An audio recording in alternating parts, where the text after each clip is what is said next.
evening po mga ka-idol. At dito na nga tayo mga ka-idol sa bagong tulay na pasyalan dito sa QC mga ka-idol. At napakaganda po talaga dito mga idol.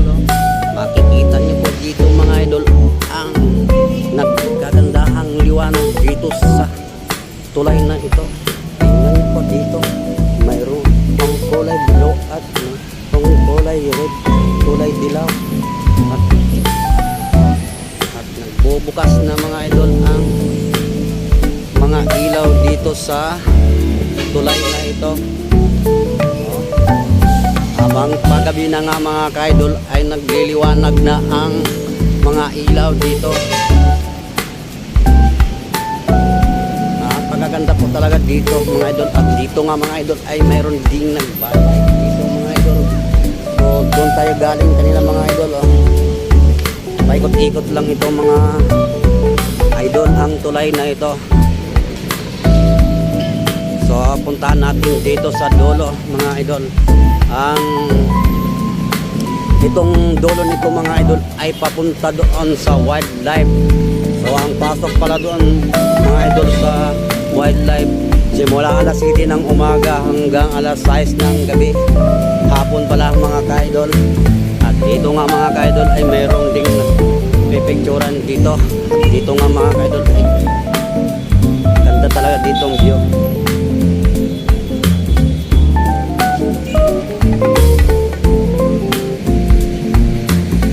Samahan niyo po ako dito mga idol. Masyal dito sa taas ng tulay. At dito nga ay mayroon din talagang pipicturan dito. Pagpagabi na mga idol ay mayroon din talagang tumatambay dito. Mga idol, maraming nagbablog talaga po dito mga idol. Marami na talaga. Guys, so mga idol, napakarami po talagang tambay dito.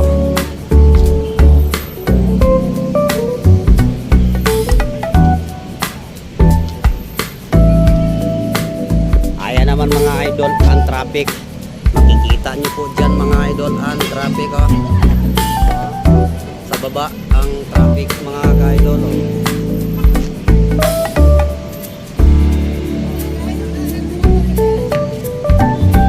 Ayan naman ang turi mga idol ng QC. At ang kabila naman mga idol ang Quezon Hub. Ayan, ganito lang mga ka-idol dito sa taas. Kaya kung gusto nyo pong pumasyal at pumunta dito, punta na kayo agad mga ka-idol. Pang nantay nyo.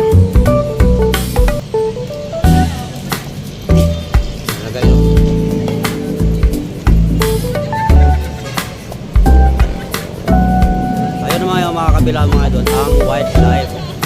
So hindi kayo makapasok dyan pag hapon na kayo pumasok dyan. Pupunta kayo dyan simula alas 7 ng umaga. Bukas yan hanggang alas 6 daw ng gabi. Kausap namin yung gwardiya kanina. So dito mga idol ang tulay kabila. Ito yung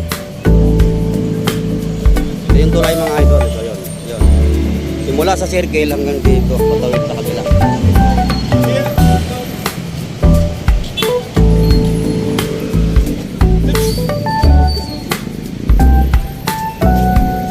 Nawawala ng aking kasamang mga idol.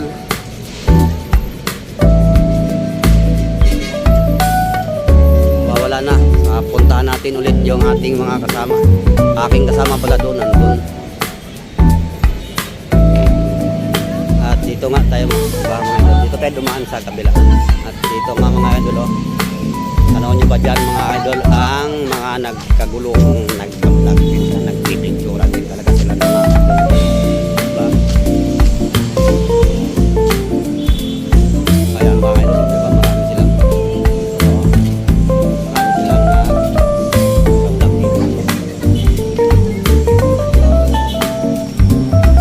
Doon sa mga idol, nandun yung ating kasama sa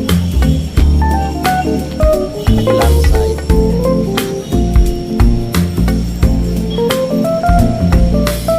Iwanan na yata ko mga idol, sana yung aking kasama. Diba mga idol, habang padilim ay nagliliwanag na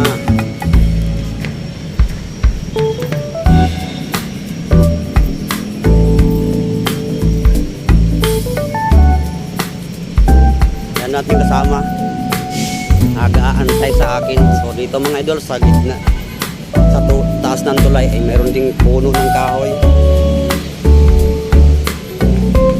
Yan mga idol.